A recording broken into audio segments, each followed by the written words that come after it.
তাহলে এক মুসলমান আর এক মুসলমান ভাইয়ের বিরুদ্ধে আমরা কিভাবে ষড়যন্ত্র করতে পারি? এক মুসলমান আর এক মুসলমান আক্রান্ত হলে আমরা কিভাবে আক্রান্তকারীকে সাহায্য করতে পারি? তো সুতরাং যারা এই কাজ করতে পারে তারা মুসলমান হতে পারে না। তো সুতরাং এই যে উম্মার যে বিভক্তি, এটা একেবারে আধুনিক ব্যাপার না, এটা অনেক প্রাচীন কাল থেকে চলে আসছে।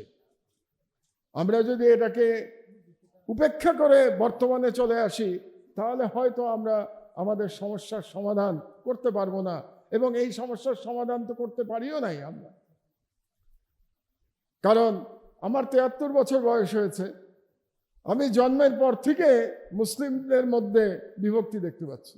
আমি মুসলিম ঐক্য দেখি নাই আমার জন্মের পর থেকে, তো অন্তত 73 বছরে তো দেখি নাই মুসলিম ঐক্য। আজকে খুব চমৎকার কথা বলেছেন His Excellency Mr. Jalil Rahimi. He is absolutely right. Allah subhanahu wa ta'ala has given us tremendous wealth.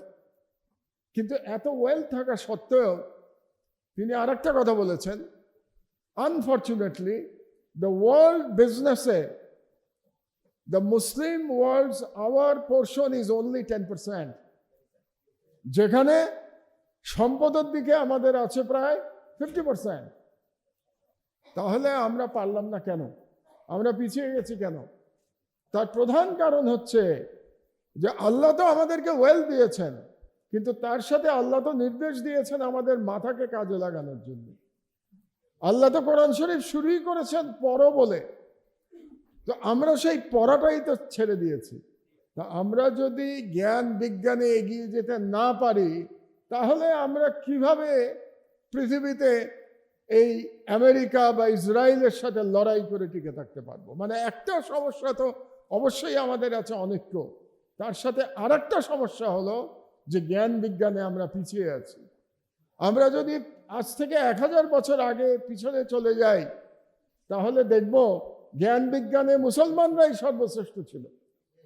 তখনকার যত দার্শনিক, যত scientist, His Excellency has said about it. People like Ibn Sina, people like Omar Khayyam, they were the greatest brain of that time. কিন্তু আজকে আমরা তো আমাদের যুগের ওমর খৈয়াম কই, আমাদের যুগের ইবনে সিনা কই, আমাদের যুগের রুমি কই, আমাদের যুগের অন্যান্য যে ইসলামিক লিডার তখন ছিলেন তারা এই যুগে কোথায়? তো কাজেই আমরা জ্ঞান বিজ্ঞানে পিছিয়ে গেছি, এটা আমাদেরকে মেনে নিতে হবে। এবং জ্ঞান বিজ্ঞানে যদি আমরা এগিয়ে যেতে না পারি সেক্ষেত্রে আমরা সাকসেসফুলি এই অন্যান্য জাতির সাথে লড়াই করে টিকে থাকতে পারবো না। আপনারা জানেন যে স্যামুয়েল হান্টিংটন নামে একজন খুব বড় আমেরিকান ফিলোসফার ছিলেন, মারা গেছেন এখন। তিনি একটি বই লিখেছিলেন, the clash of the civilization, এবং তিনি বলেছিলেন যে তথাকথিত জুডো খ্রিস্টান সিভিলাইজেশনের সাথে পরবর্তী লড়াই হবে ইসলামিক ওয়ার্ল্ড অ্যান্ড চায়না, এই দুটোর সাথে তাদের লড়াই হবে।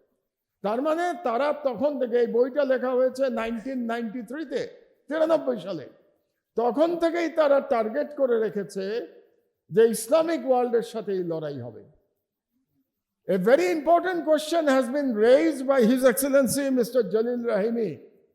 Why America and Israel attacked Iran? He has his explanation. I have a different explanation.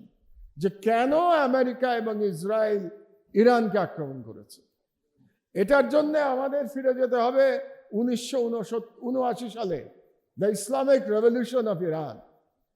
Islamic revolution of Iran successful হওয়ার পর থেকেই আমেরিকা ইরানকে টার্গেট করে রেখেছে। সুতরাং এটা শুধু আজকের যুদ্ধ না, এই যুদ্ধের প্রস্তুতি শুরু হয়েছে 1979 সাল থেকেই। কারণ আমেরিকা চিন্তা করেছে যে একটি রাষ্ট্রে যদি ইসলামিক রেভলিউশন সাকসেসফুল হয়ে যায়, তারা যদি জ্ঞান বিজ্ঞান এবং অর্থনীতিতে উন্নতি করে ফেলতে পারে, তাহলে অন্যান্য মুসলিম রাষ্ট্রেও ইসলামিক রেভলিউশনের দিকে এগিয়ে যেতে পারে। কাজে ইসলামিক রেভলিউশনকে ব্যর্থ করতে না পারলে পৃথিবীতে যে ইসলামের যে বিজয়, এটাকে ঠেকানো যাবে না। That's why they have targeted Iran. One more reason, আমাদের যতগুলো ইসলামিক কান্ট্রি আছে তার মধ্যে সব থেকে বেশি জ্ঞান বিজ্ঞানে এগিয়ে আছে Iran. Among the Islamic countries, they are not the best in the world, but they are the best among the Islamic world. This is another reason why America decided to attack Iran. So this is another reason. আর আমাদের দুর্ভাগ্যের কথা হচ্ছে OIC is also a problem for us. Because আমরা OIC কে functional দেখতে পারি নাই। OIC was never functional. OIC সম্পর্কে যোগ করে বলা হয় ওহ আই সি, OIC না বলে বলা হয় oh I see, because OIC মুসলমানদের অত্যাচারের বিরুদ্ধে কখনো তার প্রয়োজনীয় ভূমিকা পালন করতে পারে নাই। আমি যখন তুরস্কে এক্সাইলে ছিলাম তখন আমি OIC এবং আরব লীগ সম্পর্কে একটা আর্টিকেল লিখেছিলাম, যেটা টার্কির পত্রিকায় ছাপা হয়েছিল। সেখানে আমি বলেছিলাম OIC অ্যান্ড আরব লীগ আর বেরিড ইন গাজা। আমি বলেছিলাম গাজায় OIC এবং আরব লীগের কবর হয়ে গেছে, কারণ যে OIC যে আরব লীগ গাজার শিশুদের গণহত্যা বিরুদ্ধে কোনো শক্তিশালী অবস্থান নিতে পারে নাই, সেই OIC সেই আরব লীগের থাকার কোনো প্রয়োজন দেখি না আমি। কাজেই we need a reform of OIC and Arab league. এদের রিফর্ম ছাড়া আমরা ইসলামিক ওয়ার্ল্ড ইউনাইটেডও হতে পারবো না, ইসলামিক ওয়ার্ল্ড ফাইটও করতে পারবে না। আপনি চিন্তা করে দেখুন, যুদ্ধ হচ্ছে ইরান, ইসরায়েল এবং আমেরিকার মধ্যে, অথচ ইসরায়েলি সেনাবাহিনী বসে আছে আরব আমিরাতে গিয়ে। হোয়াট ইজ আরব আমিরাত? Is another so called Islamic country.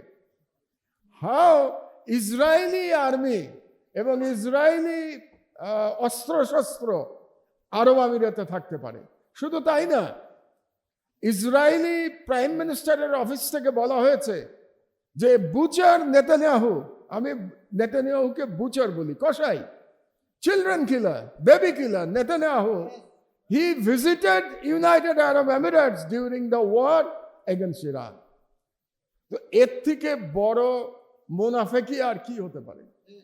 সুতরাং the question is not about Shia and Sunni. Shia Sunni is part of the Islamic world. We have to accept it. And it is not a new invention. পুরনো সেই হাজার বছর ধরে শিয়া সুন্নি চলে আসছে এবং এটাকে আমাদের অ্যাকসেপ্ট করতে হবে। আমার আগের বক্তারা বলেছেন যে, বিশেষত কাদের ভাই বলেছেন যে এর আগে একটা জর্ডানে আলোচনায় তারা অ্যাকসেপ্ট করেছিল যে শিয়া সুন্নি কার কার বক্তব্য, কার কার তরিকা আমরা অ্যাকসেপ্ট করবো as Islamic way of life হিসেবে। সুতরাং শিয়া সুন্নি এটা আছে, চলবে, দ্যাটস নট এ প্রবলেম। আপনারা কি মনে করেন শুধু ইসলামের মধ্যেই ডিভিশন, খ্রিস্টানের মধ্যে ডিভিশন নাই? Do you know there are 3 major division in খ্রিস্টান ওয়ার্ল্ড: অর্থোডক্স খ্রিস্টান, ক্যাথলিক খ্রিস্টান অ্যান্ড প্রটেস্ট্যান্ট খ্রিস্টান। কিন্তু অর্থোডক্স খ্রিস্টান, প্রটেস্ট্যান্ট খ্রিস্টান আর ক্যাথলিকরা সারাদিন মারামারি করছে না। আমাদের দুর্ভাগ্য যে আমরা মারামারি করি নিজেদের মধ্যে, ওরা নিজেদের মধ্যে মারামারি করে না। So that's the difference between us and them. সুতরাং আমাদের যেটা কর্তব্য সেটা হচ্ছে খোলা মনে আলোচনা করা দরকার। আমি ধর্মীয় নেতাদেরও আহ্বান জানাবো, আপনারা ধর্ম নিয়ে আমরা তো ডিবেট করতেই পারি। শিয়া সুন্নিরা এক টেবিলে বসে তাদের যে কি বলবো, তাদের যে অ্যানালিসিস অফ কোরআন অ্যান্ড সুন্নাহ তারা তো বলতেই পারে এবং আমরা তো আলোচনা করতেই পারি। আমরা তো পৃথিবীর সব বিষয় নিয়েই আলোচনা করি, সব বিষয়ে আমরা একমত হইও না, কোনো কোনো বিষয়ে একমত হই, কোনো কোনো বিষয়ে একমত হই না। বাট শান্তিপূর্ণ সহাবস্থান, বন্ধুত্ব, ইউনিটি বাধাগ্রস্ত হওয়ার আমি কোনো কারণ দেখি না।